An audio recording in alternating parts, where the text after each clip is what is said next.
Hey, John, welcome to the show. It's so great to meet you. Thanks for having me, Mark. Now, I don't see the ever-present rag from the student painting companies, on the screen now, but we got a bit of a shared history, certainly with your college pro experience. But I was so excited to speak to you today, John. So first of all, I loved the book, The $100 Million Journey. I love, sort of the transparency of the book in terms of the successes and failures. One of the things I haven't ever seen before was I loved when you're referencing another book, it's Mm. not just a footnote, but you actually do a blurb on the book and a summary of the book. So it's just so interesting. And I was super excited to talk to you today because I've always seen that connection in between entrepreneurs and selling, it being very important for any entrepreneurial organization, and the behaviors and the approach very similar to the two groups of people. But maybe just for context to get things properly started, tell us a little bit, maybe the short story of your journey to get you here today. Yeah, exactly. Well, Mark, I think we have a lot in common, right? I'm from Montreal, played hockey growing up. My kids still play hockey today, and started my entrepreneurial roots in the college painting business. And there's probably a lot more that we have similar. So excited to jump into this conversation. And I think, for me, the journey of an entrepreneur, and you mentioned it very, very well. A lot of entrepreneurs first start by learning to sell. Yeah. And if you go really right back to that first job out of college, I had a really interesting twist, Mark, which was I was a Canadian going to school in the United States Yes. who had a student visa, but I didn't have a work visa. So I couldn't go bartend like my roommates were, right, in the summertime. So my first summer, I went back and planted trees in Northern Ontario as my summer job. Yes. And I vowed I'm never going to do that again. And I found this loophole, which was you can own an LLC, a limited liability company in the United States, without being on a work visa. And I go, well, that's interesting. I don't Ah, have to go on payroll. I can actually own a company. And so with that, I became a franchisee for college pro painters, and as a junior in college. And going back to sales, it's like, okay, kid, let us teach you how to paint, and now go convince homeowners to pay you three to five yes. thousand dollars per paint job, and you don't even have any painters yet. Yes. So being thrown into the sales realm was really interesting, and I can remember walking away from my first estimate and getting that first deposit check, $500 or so, and I just sold this homeowners on trusting me in painting their home and the responsibility that came with that sale, and then going, okay, I can do this. Let me go get the next one, the next one. And, here we are, 30 some years later, and taking all the learnings from those experiences, and there were plentiful, to where I am today, which is today I'm the chairperson of a holding company. We have five small union sized businesses, the largest being a $100 million national facilities maintenance and construction company down here in the US. Ah, We also provide services in Canada as well. And taking all those learnings over that journey has just been quite the ride. it's funny. Both of us, those watching on YouTube, see John and I smiling. So I live that same world of the student painters, and I worked for the main competitor to College Pro, which was called Student Works. Yeah. And I can still remember that first estimate with my general manager where I'm, in front of a homeowner and starting the sales process of trying to give them an estimate on painting their home. And by the way, I've sold $1 billion deal. I've sold large corporate deals. It is pretty difficult to extract $5,000 from a homeowner, much different than the corporate world, because this is money out of their wallet. Yeah. And John, you'll appreciate this. We painted interiors my first year Ooh. with the painting company. So now we're in somebody's house. We're painting their dining room. We're spilling paint on their dining room table or expensive rug. There were some difficult times and some great learnings there for sure. Yeah. But your journey just incredible after starting multiple businesses that first went, surpassed the 50 million in revenue point, and then eventually the 100 million in revenue point, and the ups and downs of those journeys where you had ownership in some cases, not as much ownership in some cases, and had some hard lessons learned. But given what you do today, And how do you help entrepreneurs today, John? Tell us a little bit about exactly. You do a lot of this type of thing and coach a lot of entrepreneurs as well. Yeah, yeah. Well, I think Mark, through that story of being an entrepreneur and growing, I think a lot of what I help entrepreneurs today, I learned through my failure. Mm, And not that I had one failure, I had many failures, but my biggest failure was I co-founded a company. We grew it for over 15 years to 55 million in global revenues. I was the CEO of the business, and we were humming. And we wanted to take the next step to grow it from 55 million to north of 100 million. And we brought on, $20 million of private equity funding. And 7 months later, I was fired. wow. And I was fired from the very company that I not only founded, but I poured 15 years of heart and soul into, and everything that I had. And I had the logo tattooed on my forehead. My kids had Yes. nothing but that company's apparel. It was in the industry I wanted to spend the rest of my life in. It was devastating. And Yes. I woke up in the aftermath of that and go, okay, where did I go wrong? And what were some of the keys introspectively that I contributed to this situation, right? And it's not what somebody did to me. It was, what did I do? Where did I Yeah. miss? And it's in those learnings I came up with 7 principles of entrepreneurial success that I now work with entrepreneurs. And I actually took those principles that I had learned, I applied them to my other business that I had, and we successfully grew that from around $15 million of revenues to north of 100 the right way. And so what I really work with entrepreneurs today, Mark, is how do you grow your lifestyle size business? And I call lifestyle, a $5 to $20 million business, not the startup phase, but somebody's Yes. built a nice lifestyle business. How do you grow that to become a high performing business where you as the owner can build something of significance that you don't have to run every day and be there managing every day? And in that journey from lifestyle to high performance, oh boy, there are cliffs, there are pitfalls, there are tons of opportunities for you to fail, just like I did. And I help entrepreneurs overcome that growth paradox or that messy middle stage of growth. How interesting. By the way, the other reason I was so excited today, John, because I'm in that boat. So of course, in the funnel is my entrepreneurial venture. We're a sales training company, and we're in that stage of lifestyle from the, as you said, the 500K to 4 million, 5 million. We're in that stage today, and so we're this lifestyle business trying to get to the next level. And one of the things I found very comforting, at least for me, as I was reading the book, whether it's you or Vern from Gazelles and the Growth Institute talking about, everybody thinks that as you grow, things get easier and Mm, easier. You're sitting back, and it's quite the opposite. So you have to have yes. this your true north or this conscious decision that says, "Hey, I'm trying to get to the next level, and here's why." But I've got to embrace the fact that everything's going to get harder. Yeah. Yeah. There's no doubt. Growth is painful. Growth is costly. Growth takes cash. Growth can be strenuous. And I think the biggest problem I've found, Mark, is this concept of you want to grow so fast. We all, as Yeah. entrepreneurs, want to grow so fast. We want to get our business to a certain destination so quickly that we lack the patient ambition to make the right decisions and to Yes. really go at it in a calculated and strategic manner that can preserve your equity that you have in the business, that can help your company and the team within your business grow along with you at the right pace. And so that's a lot of the things that I see with entrepreneurs is just that lack of patient ambition to Yes. grow their businesses the right way versus just grow it as quickly as they can. And when you do that, you can run it right off the cliff like I did. Well, John, I think a lot of that's come from certainly in today's world. There's been 12 years of SaaS growth models where, with the exponential returns that it get against revenue or the multiples against revenue or EBITDA, but mostly it was against revenue and venture capital pound pushing money into those firms. It was really this growth at whatever cost kind of model. And there were two groups of people, I think, that were most affected by that.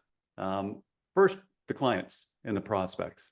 I think as we exploded sales teams in SaaS businesses trying to scale rapidly, we had massive farms of sales development reps and business development reps reaching out to clients and prospects, but they didn't know what they were doing. They hadn't received the same training you'd received with College Pro. And then the second thing I think that really gets impacted are, those salespeople themselves, because so many of them fail or they don't stay. There's a third of every professional sales organization turns over every year. Yeah.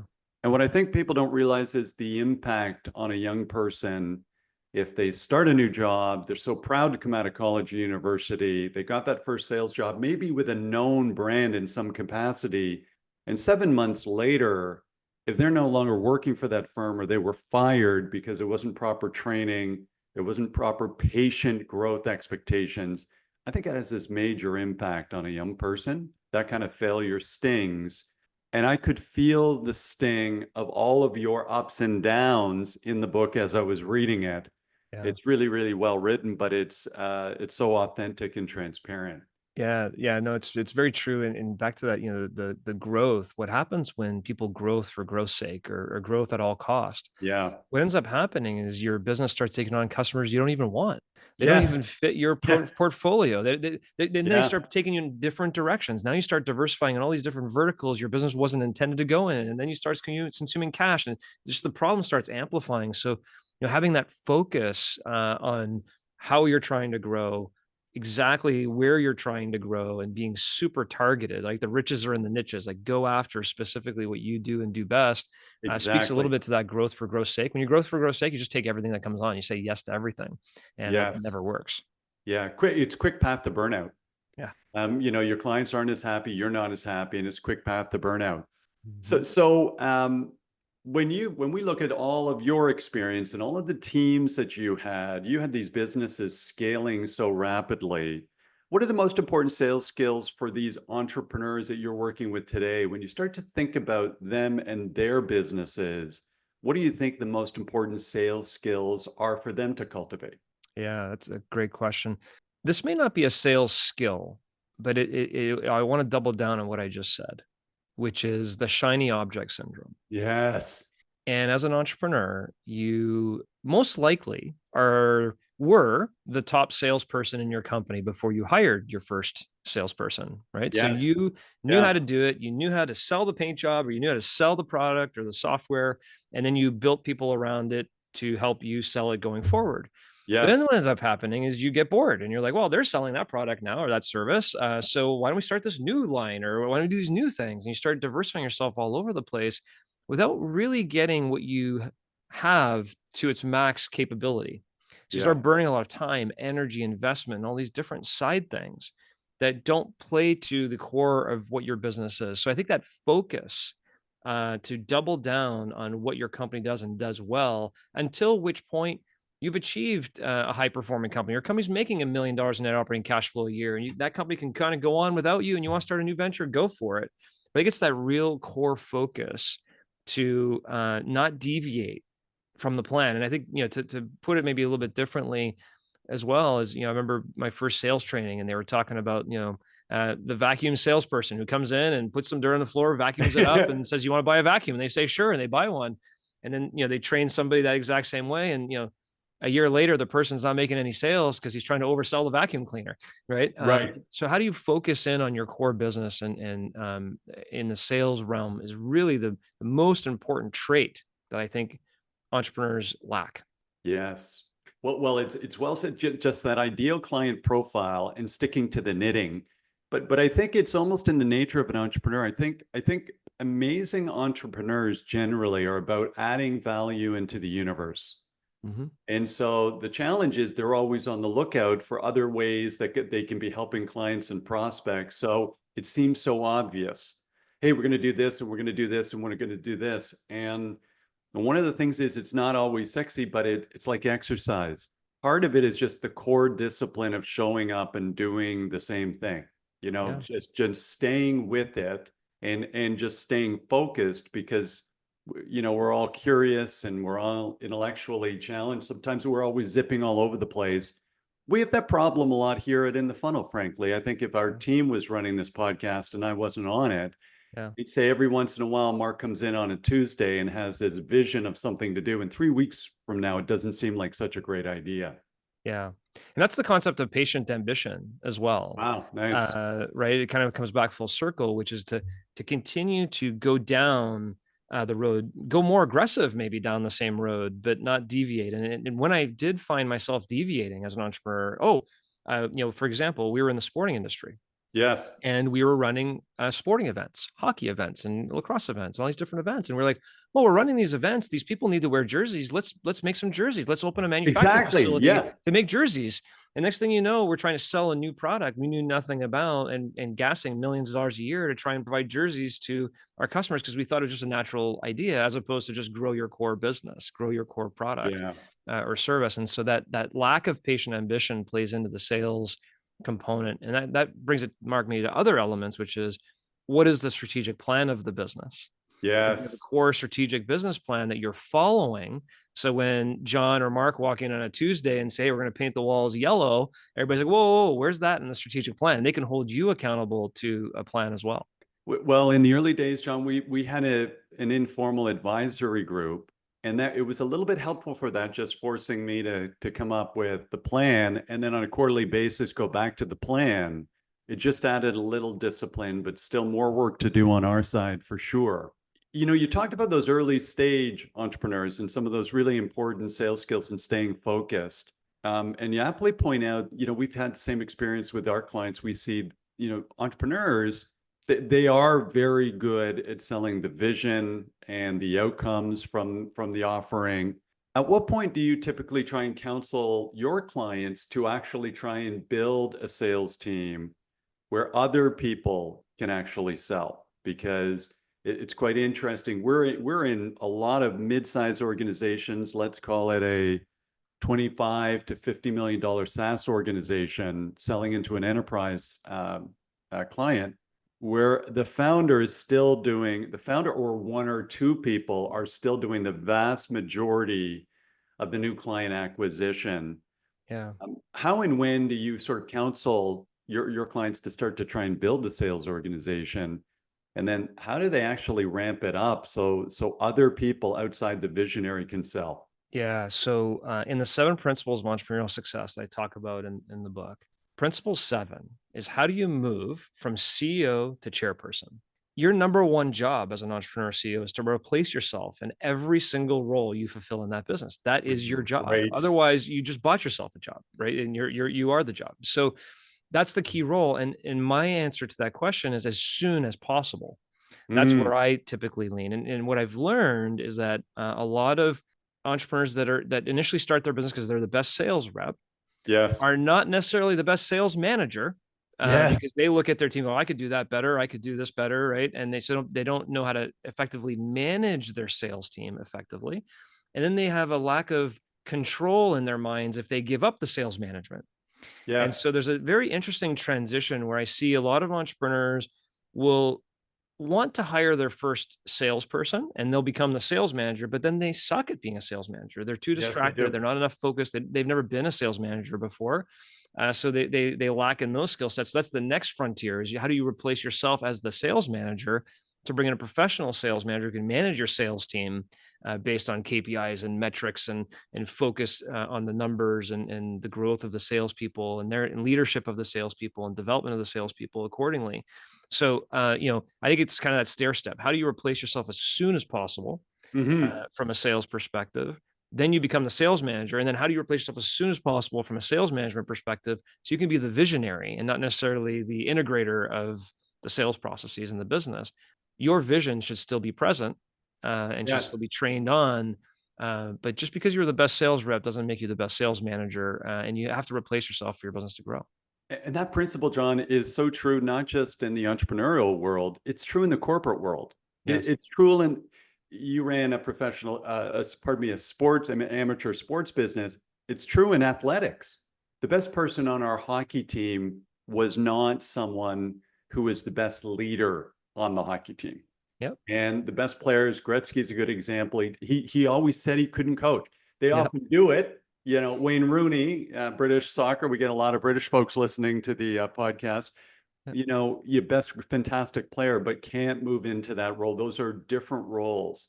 And I'll go back to those painting roots every once in a while. I was amazed at the amount of personal development that I experienced in kind of a 4 or 6 month period of time, going from being a university student who drank way too much for somebody 140 pounds, Yeah. and then suddenly getting focused in on running the business. And when I look back, everything was the general manager who worked with me for that Yes. business. I still see that person, as a major coach or leader in my world. And in fact, in my case, that individual's still running the painting company. They're called Student Works Painting. His name is Yeah. Chris Thompson. Oh, cool. And he's still out there today. He just got named by Deloitte as one of the top entrepreneurs in Canada. Oh, that's fantastic. It really is. And the essence of what I thought was so interesting with the coaching, because this is such a critical challenge in B2B sales today. The coaching in those days was very interesting because the franchisee understood they were running their own business. They were in control. They weren't being told what to do, but they had someone coaching them on trying to make them better, who had a vested interest in trying to make them better. But the franchisee was the hero of the story. Somehow in B2B sales today, it's changed where the sales leader is now the hero of the story. And in many cases, seeing the sales team as just tools for them to achieve their goal or objective. Nobody wants to be the tool. Everybody wants to be the hero of their story. So whether it's small, medium enterprise, or even large enterprise, we're seeing the same thing across the board, where this coaching or management is kind of the X factor of B2B sales today. Are you seeing that as well? Oh, I'll tell you what I'm seeing that brings the parallel as you were saying that, and same as you, the mentorship that I had, the pure coaching and mentorship that I had in my first role with College Pro led me to read more, led me to be a sponge for how do I do this better, evaluating how I did stuff and giving me feedback so I could perform at a higher level. And I think as we've gotten away from that period of time, I even look at young entrepreneurs today, and they don't have the mentorship and coaching I had in that environment. They just don't. And so, one of the things I like to look at is, are you a manager, a leader, or a mentor? I kind of look at that spectrum. Nice. And I think what you're saying a lot too is that, what you're finding is a lot of the sales management are becoming managers to try and get these people to execute the KPIs that I need to hit for my goal. So I can go up to my boss and say, I'm the hero. Here's look what I Yes. just did, as opposed to mentoring their team. And I think that's a little bit of a corporate America issue, Yes. where when you get to the boardroom, you want to show all your wins and what you did so you can get the promotion. And there's a Yes. lack of that. So in the small, medium-sized business world, Mark, I don't see that as much. Okay. I don't play a lot in the corporate boardrooms, but I do know that there's a lot of problems there regarding backstabbing. And I did this and I did this because they want to be seen on that front line. Whereas in the small to medium-sized business, if you don't develop a team of entrepreneurs, I call them a team of Yes. people that Yes. act like entrepreneurs within your business, from the salespeople to the sales management to the ops people to find everybody. If you don't build this culture of entrepreneurship where you're mentoring them and developing them, still holding them accountable to the goals and responsibilities, but providing them that leadership so they can grow, you will never get out of your business. You'll never be able to enjoy the fruits of your business, because you'll just turn and churn through people as they come in and out of your business seeking mentorship and seeking a Yeah. place they love to be developed and grow. And so to me, that plays to the sales group as much as any other group. As a leader, if you are not mentoring your people, you're on a dangerous path. Well, John, I've always seen this alignment between entrepreneurs and salespeople. And at the highest level, I guess, is just the simplicity of any day, week, or month, you've actually got to go out into the universe and make something happen to create, attention and interest, and then demand and close a deal to bring revenue into the business. Yep. And as salespeople, they're feeling that ongoing cadence because they're worried about success and hitting their goals and keeping a job. And with entrepreneurs, they're worried about keeping the lights on. Yep. And so the same thing happens, but it's a very unique world where the outside world is going to define our success in some ways because we've got to get that money coming in. A lot of the other roles, frankly, are backstage. for companies, whether it's finance or HR and some of these other things. Mhm. And so one of the topics that comes up a lot on this show in professional sales is just mental health and being in the right, mindset as you're traveling this journey, and maybe kind of managing those ups and downs where the wins, we're not going euphorically happy. We're not going into the valleys too much. We try and maintain sort of an even keel. Tell me a little bit about what you see in the entrepreneurial world, where the same that same cadence to perform is so vital. And are you noticing some challenges or opportunities there as well? And how do you coach entrepreneurs on managing those ups and downs? Yeah. I believe that's kind of my mission, and probably yours as well, Yeah, in which many is, ways it is. yeah, mental health is a big problem. It's a big, big, big problem. It's been amplified by COVID. It's been amplified by different things going on in the world. And as an entrepreneur, and sometimes much like a sales rep, you're in business sometimes by yourself, right? Trying to run your business, and you can't necessarily bring your problems home every night to the family because that doesn't help that situation. And you don't really Yes. want to bring it to your team when you're scared and something's going on. And the same thing happens to a sales rep. You may not be having a good quarter and your sales manager is expecting this from you. So you got to try and present that face there, and you want to look good in front of your colleagues, and you don't want to go home and say, I'm going to miss my big bonuses or whatever the situation may be. And that pressure that just keeps accumulating. Where is the valve? Where's the release valve to be able to have a conversation with a mentor or with a coach to help guide you along the right path, and reinforce some of your maybe beliefs, and or do away with your limiting beliefs of I can't do this, or whatever you're saying to yourself as you go through this path. And so I look at it as the transition curve as well of life, right? From uninformed optimism to crisis of meaning to back to informed optimism. Like that is the life of ups and downs and ups and downs and ups and downs. And when you have the right mentorship, whether that be the leader in your organization or the entrepreneur running your business or a coach on the side, it doesn't really matter. That coach can minimize the ups and downs so that Yes. yes, you do have successes. And yes, you don't win the deal once in a while. And yes, but you know how to manage it. You know how to manage your emotions. You know how to manage your subconscious mindset, and how you're talking to yourself and how you're performing each and every day. And so that is a major component of sales, entrepreneurship, and everything. It's basically a life code in general for everybody today. Is are you seeking the right guidance, whether it be the books you're reading, the videos you're watching, the people you're talking to? Are you surrounding yourself with the right information to guide you in the right way? So well said, John. And on the side, one of my hobbies is I'm in a bar band that I Love it. jumped back into after 20 years of not doing it. I jumped back in a few years ago, and we play in Toronto with a bunch of executives and the core who are on boards. And we do charity gigs for different associations. One year, we donated all the money to CAMH, which is the Center for Addiction and Mental Health. And it was a real wake-up call for me. This was post-COVID, but in advance of the gigs, our lead singer, who is on the board of CAMH, would share stats on mental health and issues, and it was flabbergasting.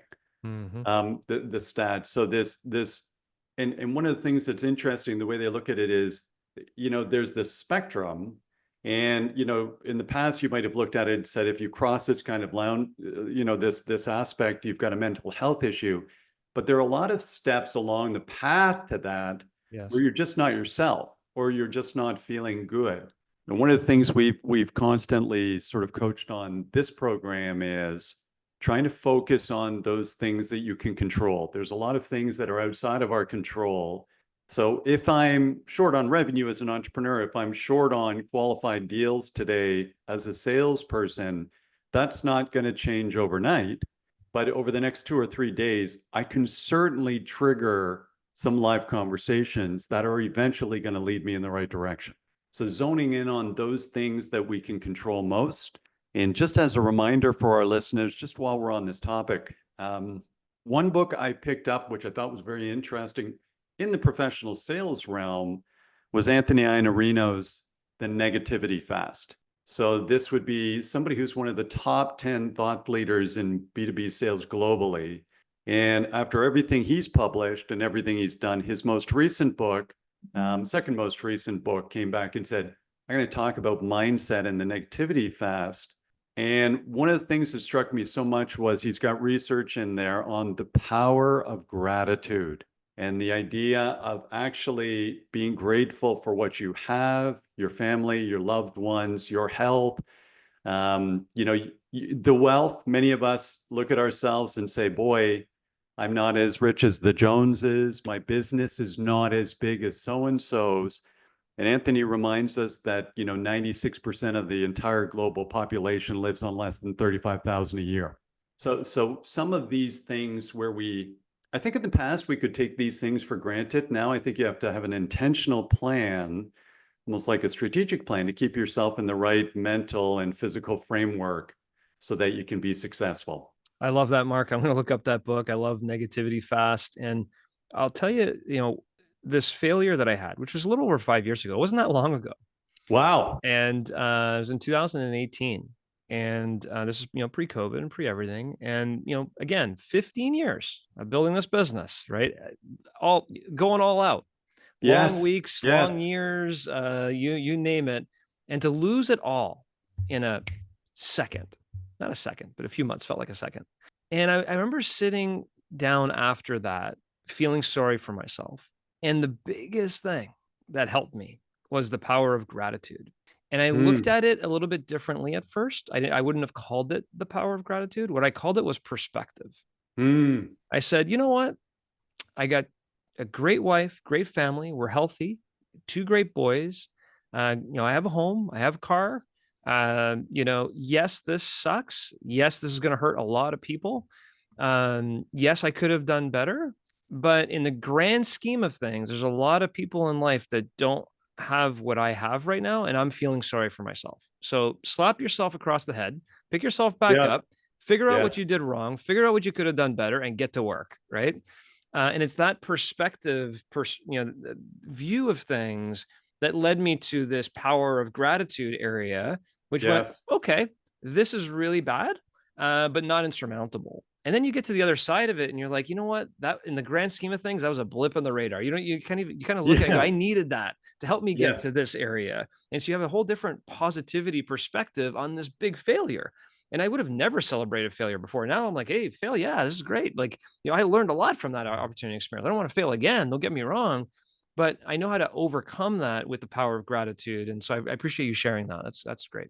And John, how long did that take for you? So I apologize. I'm sure you talked about it in the book, but how long did it take for you to sort of let it sink in and maybe give a little bit of a mourning period to this business that you'd given your whole life to and all your energy, and then say, okay, now I've got to pull up my socks here. Let's get going. Yeah, I took a year sabbatical from operating any business.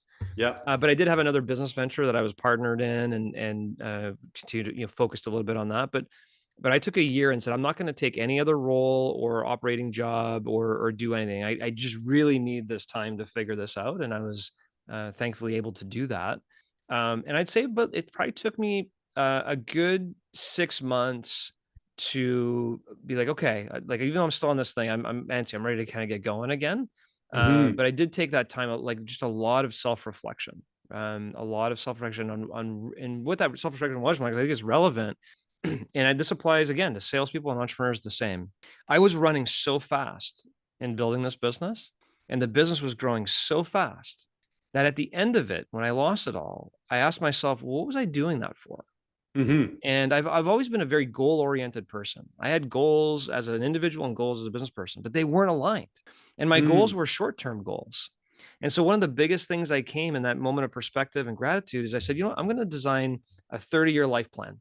What is the one thing out of the Gary Keller book? What's the one thing I want to achieve in my life? What is the one thing 30 years from now? Where do I want to be? How old am I going to be? What do I want my life to look like?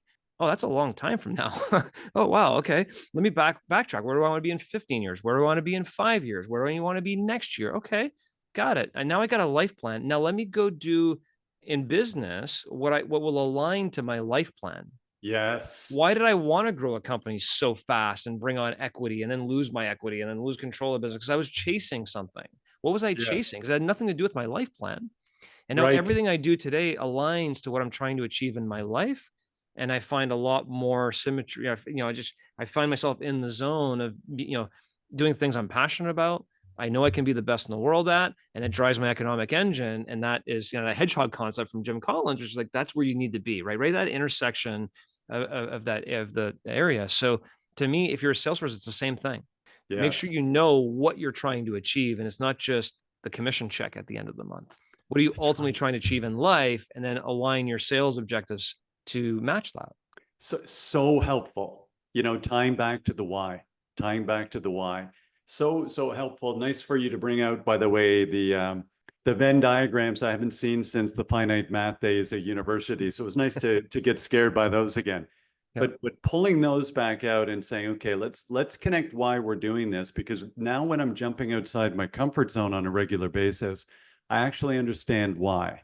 And by definition, it's never going to feel great jumping outside a comfort zone because you're outside your comfort zone. But it's almost like the gang from Peloton are so good at coaching you on. So you start to get slightly more comfortable being uncomfortable. Yes. So okay. I know this is not going to kill me. My heart rate's up. I'm breathing heavy, but I'm going to be okay. I think it's such an important thing. And you talk about the true north concept in the book, but just aligning. The other thing I just love, I forget who you referenced the quote with in the book, but it said people overestimate what they can do in a year and underestimate what they can do in 10. Yeah. Like that quote stuck with me from your book. And I think it's just such a good thing to see. Sometimes that big picture is very helpful to get us through some of those challenges along the way, like having that big picture. Yeah. I'd love to comment on that one. That was Bill Gates that made that quote. And I found it to be so true. And, we live in this microcosm of what is my goal this year? How much am I trying to earn this year? What am I trying to do this year in my business or whatever it may be? Yes. And Mark, like I started thinking about it, and with the advances in AI and technology and everything else, you're either going to have a hardware or software problem in your body, and both of them are probably going to be able to be fixed. And so you start looking out in the horizon, you're like, oh my gosh, like in 30 years from now, like that seems like forever from now.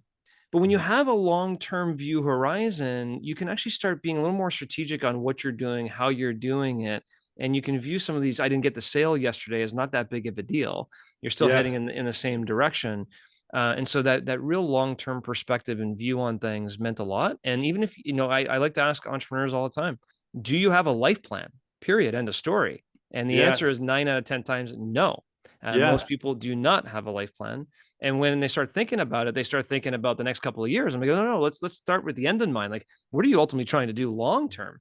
And it's such a visionary thing for an individual to do is look long term what they're trying to do, and then start marching towards there in their careers. All of these things, by the way, team, this is why John's book is so valuable, The $100 Million Journey. This is why this book is so valuable. I should have picked this book up 10 years ago when we started in the funnel. That would have been very helpful at that point in time. But it's been a super helpful read now. So we're at that stage of trying to get out of the lifestyle business. But frankly, John and team, we've got to do more thinking about that life plan and why, because it is a pretty good lifestyle business. And we enjoy this. So you start to think about, hey, am I trying to get to that next level just because I want a better answer when somebody says, how many employees do you have? I Yeah. want an impressive answer of 75. Or am I trying to get to that next stage because it does something for me, Donna, our family, everybody we love, and the sales community? One of the things that's a joy for us now is the contribution back into professional salespeople. That's why we run this podcast. We're actually trying to improve the lives of professional salespeople. And if they know what to do, things get a lot easier and their lives improve. Hey, John, I'm going to be very cautious of your time, but one more kind of question before we wrap up here a little bit, or topic, the customer, the Yeah. client. We've talked a lot about what we do for us and our businesses, and whether it's salespeople or entrepreneurs, but everything starts with that focus on helping somebody else achieve this better outcome in the future, whatever that might be. Share with us a few thoughts about whether we're entrepreneurs or salespeople, what we do to just maintain and clarify that intense focus on helping someone else, and how that plays into our success model. Yeah, I think as an entrepreneur, and it applies as we've been talking this whole conversation to sales as well, is what does success look like for you? If you're hiring somebody, what does success look like for you in coming to work here for our business? If you're talking to a customer, what does success look like for you? If you're talking to, a vendor, what does success look like for you in being a Yes, supplier working with us? Uh, to me, that one question never gets asked. Um, it's the same example if a sales manager is talking to a sales representative. What is the one thing I can do to be a better leader or mentor to you in this organization? They never ask that question. They just say, I "Where are your know. numbers? What's going on?" Right, Right. right. So, what does success look like to me? Is not just something you ask today and you never revisit. It's you ask, you document, and you celebrate the achievement of it. Yeah. To me, that builds customers for life. That builds team members for life. That builds relationships for life. Because at the end of the day, the core to relationships are experiences over time. And the more positive those relationships are over time of delivery of what the success looks like over and over again, that's how you build long-term sustainable customers, employees, team members, of the like. So to me, that one question isn't asked enough. It's not brought up enough. It's not celebrated enough. And I think that is the key to long-term customer relationships. It's so important. A friend of ours, Dan Sullivan from Strategic Coach, has something called the R factor question he loves, which is, and I paraphrase it, but is, hey, if we're going to have this conversation a year from now on November 8th, 2025, what needs to happen, John, for you to be blissfully happy personally and professionally with where you're at? Love it. And it's just such a well thought out question. It's all about them. Back to Dale Carnegie, you can make more friends in 2 months by being interested in somebody else than you can in 2 years by trying to get them interested in you. So people haven't changed in this period of time. By the way, it's more fun.